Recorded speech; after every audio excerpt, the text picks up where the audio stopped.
Yo, what is going on, everyone? My name is Nick, or the Notorious Fantasy, and in today's video, we're going to be going in depth into my week number 8 of the 2022 fantasy football season running back rankings, my top 30 running back rankings and tiers on the week. But before we could get into things, I would like to ask that if you guys are new to the channel and you do end up enjoying today's video, that you please make sure to hit that subscribe button down below. And while you're down there, whether you are new to the channel or not, please make sure that you do leave a like on today's video. It would help me out a ton. And if you do want to follow me on Twitter, please do so at NotoriousFNTSY. I would also like to ask that if you guys have any questions about week number 8, to never hesitate but to ask down below in the comment section. And I also have a brand new Discord linked in the description and in the pinned comment where you guys can ask questions as well. So without further ado, let's get into my week number 8 running back rankings and tiers. We begin with tier number 1 at the running back position with running backs 1 through 5. All 5 of these running backs are must-start running backs this week, in my opinion. So Derrick Henry coming in at number 1, going up against the Houston Texans in Houston. We just saw Josh Jacobs absolutely wipe the floor with this Houston Texans defense last week. Derrick Henry is one of the best running backs in the NFL, and I fully believe that he could finish as the number 1 running back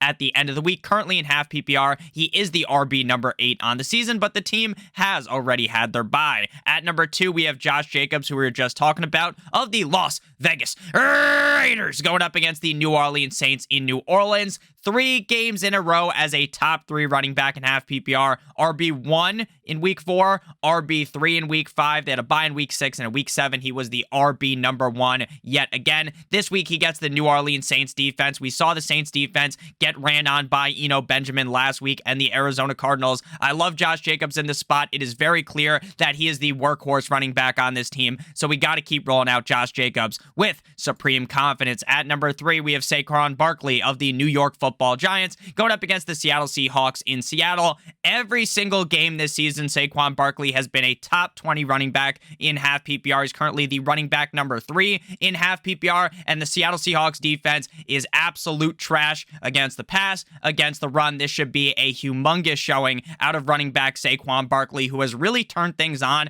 this year compared to his last couple of seasons. At number 4, we have 9-inch Nicholas Chubb of the Cleveland Browns going up against the Cincinnati Bengals in prime time on Monday Night Football. Now, despite the fact that Nick Chubb hasn't been the same guy he was early on in the season, where he was finishing as like the number 1 running back, he's still the number 2 running back in half PPR last week up against the Baltimore Ravens in what people might say is a down game for him. 16 rushes, 91 rushing yards, 3 targets, 2 receptions, 16 receiving yards, 1 touchdown, 18 fantasy points, RB number 11. The Cincinnati Bengals defense definitely isn't some pushover, but the whole game plan of the Cleveland Browns is to just run the ball down the throat of any defense, and I think they could do that up against the Bengals. To close in the top 5 and tier number 1, we have Kenneth Walker III of the Seattle Seahawks going up against the Giants. Kenneth Walker, ever since taking over since Rashad Penny's injury, in his last 2 games, he's been a top 8 running back in both performances. Last week up against the Chargers, this man had 23 carries for 167 yards,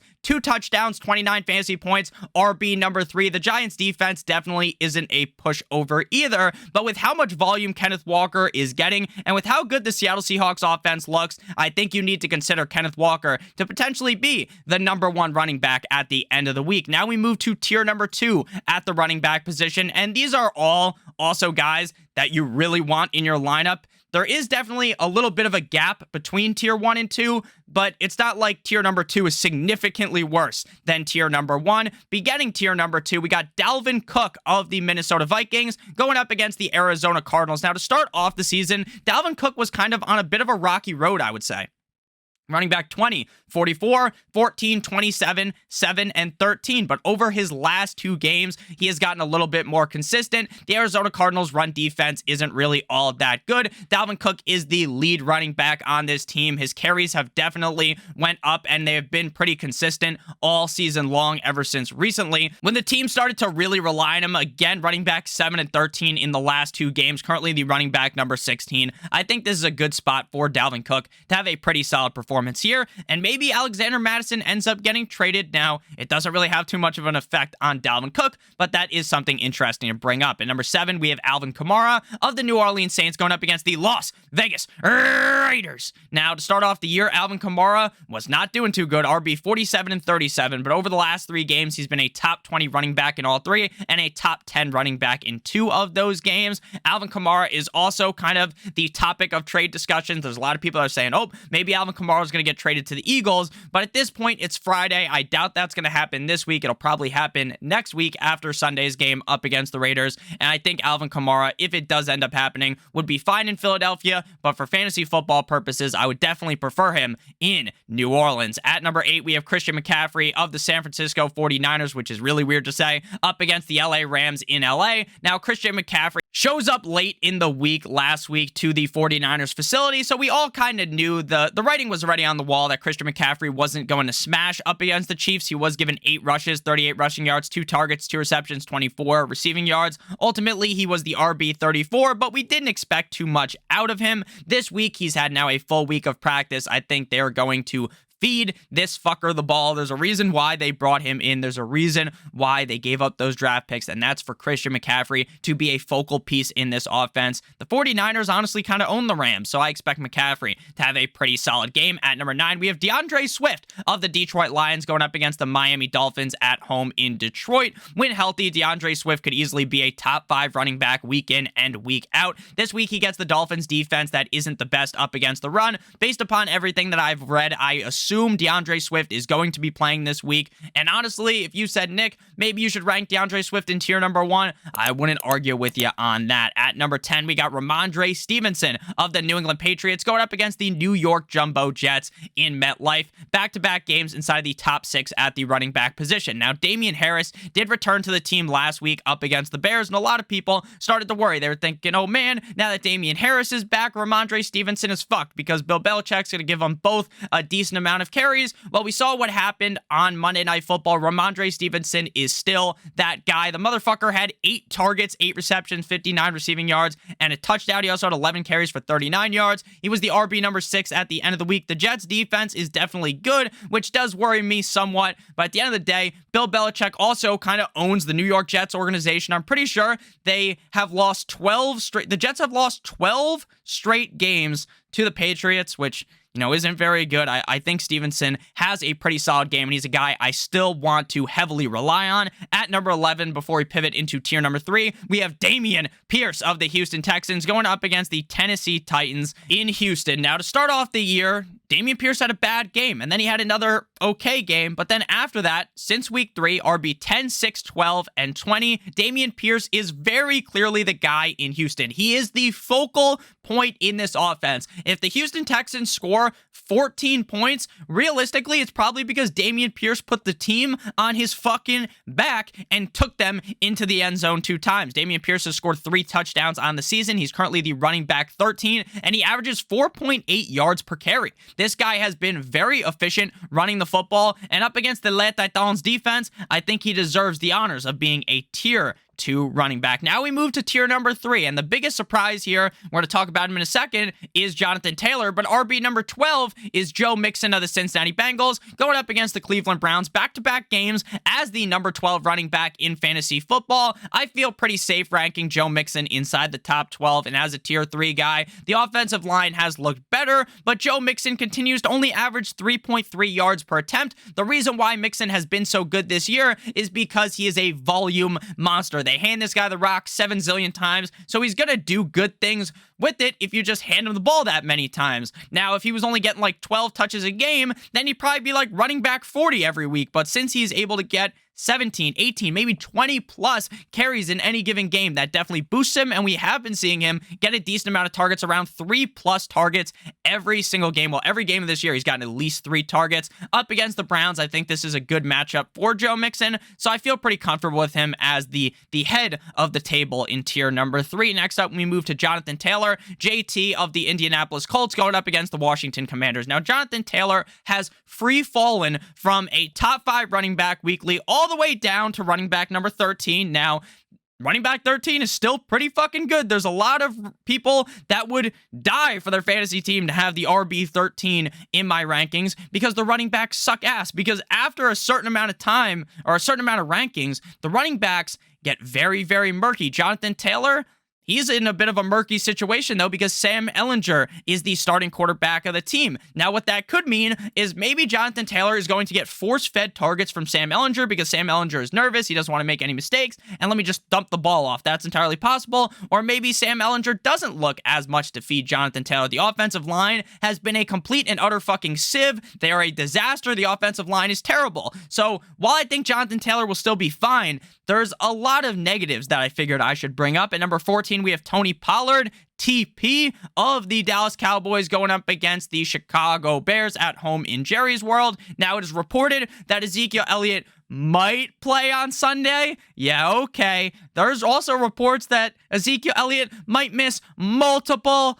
games. With the injury that he has, sounds pretty serious. Tony Pollard, honestly, might have to be ranked higher. By the time we get to Sunday, I might talk myself into Tony Pollard being ranked even higher.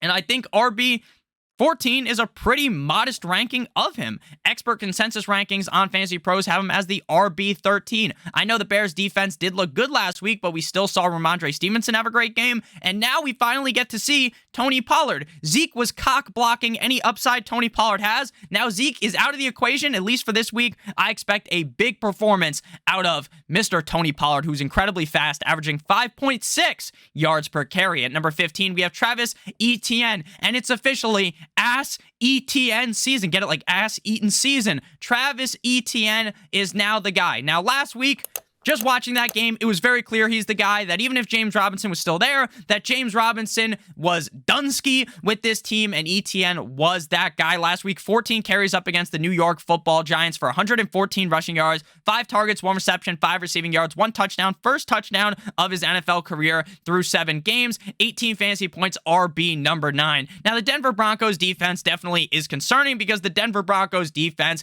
is amazing. They are the sole bright spot on this team, and they're the reason why the Broncos aren't getting their back blown out in every single game. But at the end of the day here, Travis Etienne should still be seeing enough carries and enough targets to be able to mitigate that. But I don't project this to be a really big game out of Etienne because of the matchup. At number 16, we have Raheem, the Dream Mostert of the Miami Dolphins, going up against the Detroit Lions in Detroit. Now, currently, we see that Raheem Mostert has a questionable tag on him, but my personal belief is that he will play on Sunday. We saw his biggest performance of his career as a Dolphin. He's had some great games as a 49er, but as a Dolphin last week up against the Steelers defense, 16 carries for 79 rushing yards, 5 targets, 4 receptions, 30 receiving yards, a tug, 19 fantasy points, and RB number 7 in half PPR.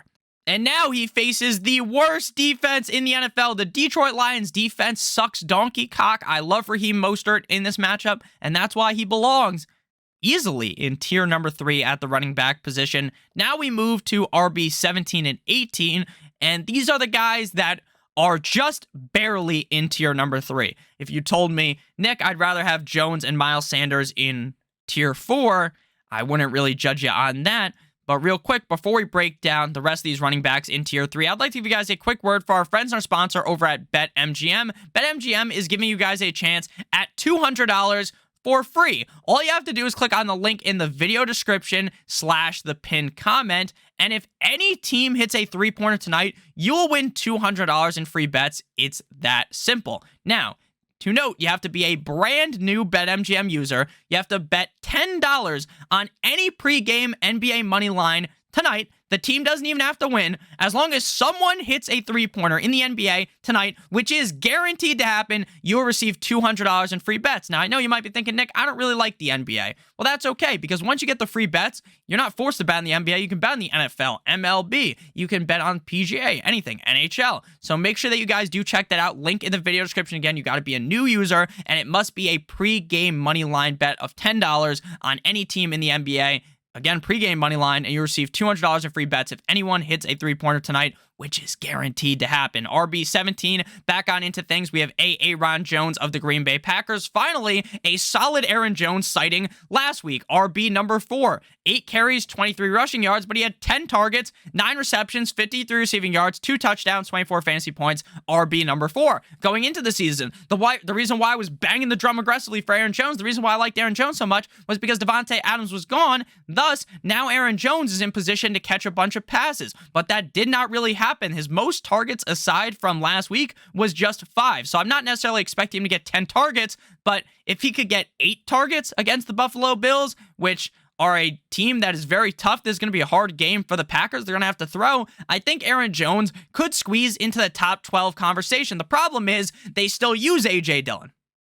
They still want to use him, even though Aaron Jones is clearly better, which does derail a lot of the upside of Aaron Jones. To close out tier number 3, we got number 18, Miles Sanders of the Philadelphia Eagles going up against the Pittsburgh Steelers. Now, there's always that looming threat around Miles Sanders that Jalen Hurts is just going to rush in a touchdown or two, and then Miles Sanders is basically cooked. They also have other running backs on the team, but at the end of the day, Miles Sanders has been really good this season. RB14 currently on the season. Weeks 1 through 6, he was the RB11, 18, 47, 3, 37, and 14. I think we need to start throwing a little bit more respect on Miles Sanders' name, and I think he's earned his spot inside of tier number 3. Next up, we move to tier number 4, headlined by David Montgomery of the Chicago Bears going up against the Dallas Cowboys in Dallas. Now, I know anyone who watches these games knows that Khalil Herbert is the better running back than David Montgomery, but Eberflus and this offense continue to feed the fucking rock to David Montgomery, and they want to run the rock at an incredibly high clip. David Montgomery is very safe every week. Does he really have top 12 upside? Probably not. But is he going to finish anywhere from running back 18 to 24 basically every week? Yes, so that's why he's ranked running back number 19, even up against the Cowboys defense. At number 20, we have Devin Singletary. We finally saw a bit of a resurgence. Like week 3, he had a good game against Miami, but outside of that, he's been a dud. Last week up against the Chiefs, or their last game against the Chiefs, they were on bye last week. 17 carries, 85 rushing yards, 5 targets, 4 receptions, 22 receiving yards, 13 fantasy points, RB number 15. This should be a game where they're able to run the ball, but the problem is the Buffalo Bills typically don't run the ball. They just continue to beat the dog shit out of the other team. They don't let off the gas, and they just keep passing the ball. And that's why it's hard to rank Devin Singletary highly, because they just don't run the ball that often. At number 21, we have Donta Foreman. Chuba Hubbard has been ruled out, so now Donta Foreman is the guy on the team going up against the Atlanta Falcons this week. In Atlanta, the Falcons defense is incredibly suspect, so Foreman should be in for a big spot. We saw Foreman and Hubbard both look incredibly good last week, and now Hubbard's out of the equation, so we should see an even bigger game out of Foreman, who was the RB13 last week, rushing for over 110 rushing yards. I like this matchup, and look, when Hubbard was playing in my head a couple minutes ago before I started recording, I had Hubbard and Foreman ranked back-to-back as top 24 running backs, but now I'm a little bit more comfortable with Foreman. At 22, we have Michael Carter. Now, this is a take that I'm kind of unsure on, because I like Michael Carter, the player, but James Robinson has had a week to prepare. He's basically been there all week, so it's not like Christian McCaffrey showing up 2 days before the game. He's basically been there all week and has had practice, and it wouldn't surprise me if James Robinson outsnapped and outtouched Michael Carter. But you would think, since this is the first game for James Robinson, realistically, Carter should be the guy. Saleh said, head coach of the team, that they are going to go with the hot hand approach, so whoever's running better is going to be getting the carries. So we shall see. I don't love this matchup against the Patriots, but realistically, Carter should be the starting running back. At 23, we have Najee Harris. There's not much good I can say out of Najee Harris other than the fact that he's going to get a lot of carries. He's probably going to be a top 30 running back. He's probably going to have some plays where it's like, oh, wow, Najee Harris is back. And then you realize that that wasn't actually Najee Harris and it was Jaylen Warren running the ball. And then you're like, fuck, what's happening? Najee Harris is not the best running back, but he's still a tier 4 back because he gets so many carries. Now we move to tier number 5, the final tier at the running back position, headlined by Eno Benjamin. Now, if Eno Benjamin is the starting running back, which we're not going to know until Sunday, Eno Benjamin is going to skyrocket up the rankings into tier 3. But right now, we don't know if Connor's going to play. If Connor plays, then I still think I lean with Eno Benjamin because Eno Benjamin has just looked better than James Conner, and Connor just keeps getting hurt. Eno Benjamin last week against the Saints in prime time, 12 rushes for 92 rushing yards, 5 targets, 4 receptions, 21 receiving yards, a touchdown, 21 fantasy points, RB number 5. The Vikings defense is pretty so-so. I wouldn't say they're these elite run stoppers, but they're not the worst. I think Eno Benjamin would have a good game as long as James Conner does not play, but the Cardinals don't release shit really until Sunday. Next up, we got Jamal with 2 A's Williams of the Detroit Lions going up against the Miami Dolphins. Now, DeAndre Swift more than likely will be the starter in this game, but even with that said, Jamal Williams still vultures touchdowns. He's had 2 touchdowns in a game 3 times this season.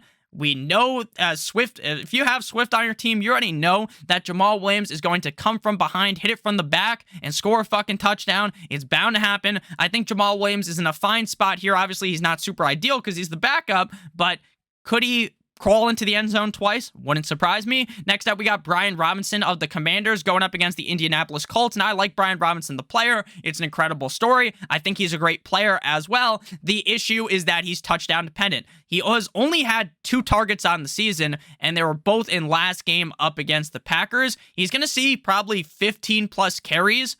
So if he gets just 90 rushing yards, no touchdown, that's 9 fantasy points because he's not going to get very many targets and receptions. So he's very touchdown dependent. Now, the Colts defense isn't necessarily amazing. This game might end up being a dud. We got Ellinger versus Heineke, but at least you know Robinson's going to be getting a bunch of carries. At 27, we have Tyler Algier of the Atlanta Falcons versus the Carolina Panthers. Now, the Atlanta Falcons have thrown every narrative that you would think about football late in the game out into the fucking garbage, because normally when a team is down in the game late, they throw the ball, but this team, Arthur Smith, is so fucking dumb. He's such a numbskull that when they're losing, they just keep running the ball. Hey, let's keep handing the ball off. It's like a fucking practice in the second half. So Algier's still going to get carries despite the fact that the team might get absolutely got a train ran on him by the Carolina Panthers. So Algier, he's got to be inside the top 30. But again, all of these guys aren't guys that I'm super confident in, aside from Eno if James Conner misses. At 28, we got Kareem Hunt of the Browns. Kareem Hunt has also been rumored to potentially be traded for a 4th-round pick to whichever team wants him. Look, Chubb really took over this year, and Kareem Hunt isn't even seeing a lot of targets. The most targets he's seen is 4, and he's basically averaging like 2 targets a game. He looks decent, but he's not even getting the carries he got early in the season. He was getting 10-plus carries every game from weeks 1 through 5, and weeks 6 and 7, 4 and 5 carries in each game. Don't think we can really be trusting Hunt much, but all it takes is 1 carry for Hunt to take to the house because of how explosive he is. At 29, we have James Robinson now on the Jets. Again, this is one where you're going to play Robinson. He's either going to score 1 point or he's going to score like 20 points. He's going to take over from Michael Carter. I don't know. It's a hard situation to kind of wrap my head around because, again, I think James Robinson has had enough time to become the guy on the team, but he's playing the Patriots, so the Patriots' run defense is tough. So hopefully next week we have a little bit more clarification going into week number 9 from this game, and then closing in the top 30, we have Darrell Henderson Jr. Young Henny Jr. is what someone called him in my stream last night, or Henny Jr. Darrell Henderson, he's the guy.